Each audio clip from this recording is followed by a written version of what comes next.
What's going on? What's going on? You boys, SteezyASmith in the building. The 2020 seasons of the New York Yankees, the Oakland Athletics, the Miami Marlins, and the San Diego Padres have come to an end. And then there were four. A championship series this year that will feature both leagues having a newcomer versus a veteran of sorts. In the American League, of course, who else but the Houston Astros taking on the exciting pitching staff of Tampa Bay. Out in the National League, once again, it's the Los Angeles Dodgers, this time taking on the momentous Atlanta Braves. Hello, TEAMSTEEZY. It's Eddie again. And yes, I know we have not yet been formally introduced. I promise it'll happen eventually, but today, we're just here to talk baseball. 3-2, Brasso sends one into left field. Gardner going back, and it is up and gone! Mike Brasso has homered, and the Rays are headed to the American League Championship Series. Hammer to right, Pache is over, and he makes the catch. And for the first time in 19 years, the Atlanta Braves have punched their ticket to the National League Championship Series. The payoff pitch. That is strike three, and the Houston Astros are heading to the American League Championship Series. And that'll do it. And the Los Angeles Dodgers have another date in the National League Championship Series. God, I love baseball so much.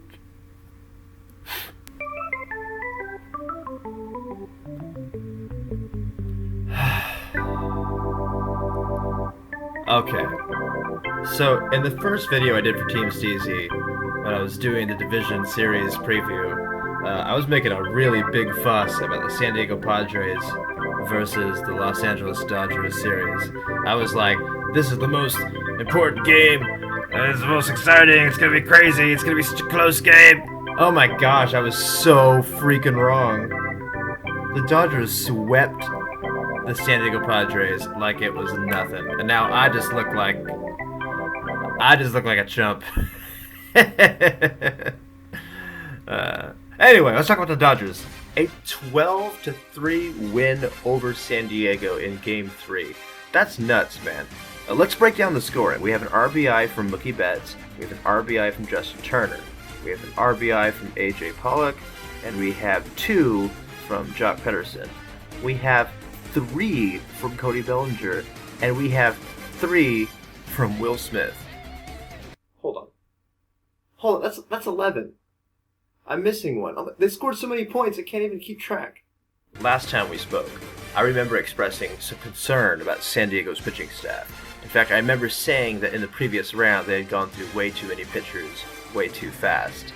And here in Game 3 of the Division Series, they went through, I want to say like 11 pitchers, and of all 11 pitchers, the longest time spent out there was 2 innings. I think that was from the starter. They were just going through them like crazy. And over 11 pitchers, only like 9 strikeouts among all of them. It's kind of crazy that they just go through pitchers so fast like that. So that did ultimately lead to their defeat. I'm going to put my foot down and say that I was ahead of the curve on that one. Now, as far as the Atlanta Braves are concerned, their pitcher Ian Anderson lived up to the expectations that we laid out in my divisional preview. He had a 5-inning start, sending 8 back to the dugout along the way. It's a pretty good game in these strikeout games. It's not bad.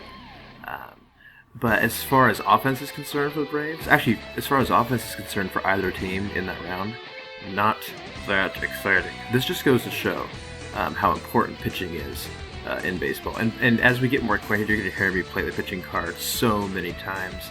Pitching wins World Series, man. So we'll see if Atlanta can keep that momentum going. Over at the Houston Astros, in their Game 4 elimination of Oakland Athletics, they scored 11 runs. Very, very strong showing at the plate.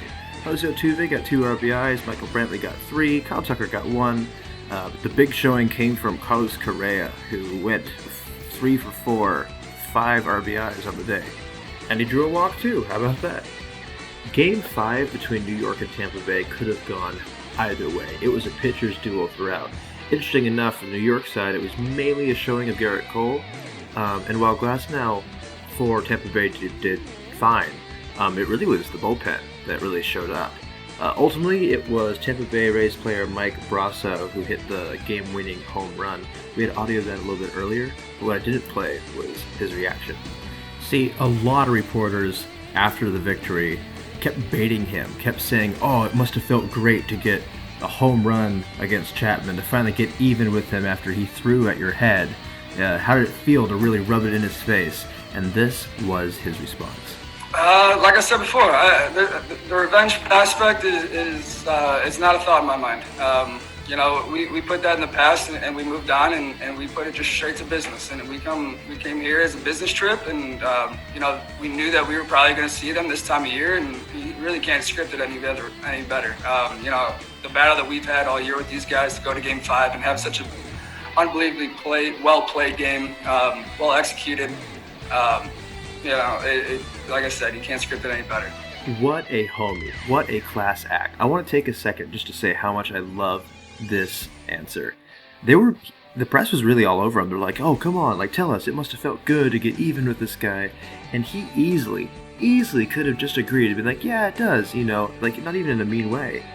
But he chose the road less traveled. He says, no, it's in the past. I was just trying to do what's best for my team. I was just trying to get that dub. That's all that really mattered. What a great answer. I hope that this becomes the norm in sports. The Tampa Bay Rays will move up to play against the Houston Astros in the American League Championship Series. My key to the game for them is going to be, yet again, with their pitchers. As far as the rotation is concerned, we have the usual suspects. We have Blake Snell, we have Tyler Glasnow, who you can count on for those dubs. But I do think some credit is owed to Charlie Morton, who's been on top of his game lately. And Josh Fleming's fine too, I guess.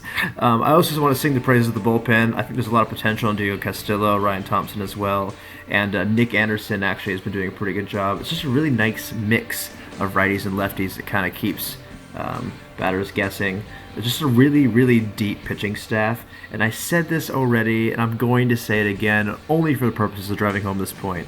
The Tampa Bay Rays right now have a pitching staff that reminds me so much of the 2010 San Francisco Giants, who would go on to win the World Series with their depth. So I don't think we should be sleeping on Tampa Bay at all. But they are facing against a team that has been to the ALCS many a time lately, and that is the Houston Astros. The Houston Astros are kind of the yin to the Rays' yang. And the Rays have this really incredible pitching staff that I'm just geeking out about all the time. I'm always looking for an excuse to talk about the Rays pitching staff. But on the other side of that is you have really, really strong offense coming from the Houston Astros this year. We're talking Correa, Altuve, Brantley, Springer, and Bregman are all playing on the same team at the same time right now. And they're just really making it happen. The games that are winning are by quite a lot of points. And so it's going to be really interesting to see who is this one. Is it going to be the big offense, or is it going to be the big defense? And I don't want to draw the attention away from the Astros pitching staff. They have an okay pitching staff. They've been getting a lot of time out of Valdez, and Greinke's been making it happen for them too. So I don't want to ignore them. Meanwhile, in the National League Championship Series, the Atlanta Braves are taking on the Los Angeles Dodgers. Here's the thing. I like to come on here and prove to you guys I'm the big baseball expert and I talk baseball and all that stuff. I'm just going to be so blatantly honest. I do not have the Atlanta Braves figured out. They just kind of came out of nowhere. I guess maybe they were under my radar, but they've been blowing my mind this season. I said earlier, Ian Anderson's a great pitcher, and I do think that a lot of credit goes to the pitching there. But I don't want to overlook Travis. I can never say his name. I should just look it up. You know what I'm talking about. I'm talking about the catcher, all right? He's got 7 RBIs just in the postseason, which is nuts. Right behind him is Ozuna and Swanson, Duvall. I would like to see a little bit more out of Freeman, to be honest. I know, and I hope I don't make anybody mad saying that, but I know he's a better player than that. But that's my point, is that they have a pretty well-stacked offense, and so it's kind of amazing that I haven't really been watching them this year. We'll see. They're going up against a team, the Los Angeles Dodgers, that have done this dance so many times. I also hate the Dodgers. I really hate the Dodgers. But there's a part of me deep down that's rooting for them. They have been in this deep in the playoffs so many times in the past couple of years. They've been in the World Series a couple times in the past few years. It's wild. But they have not won a World Series since 1988. They're doing everything right. They just keep losing when it counts.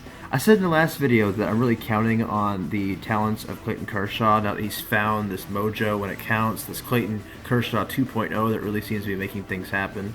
I also would like to see some offensive output out of Mookie Betts and Corey Seager as well. It's going to be really interesting to see the tweaks and changes that they'll make to really make this one count.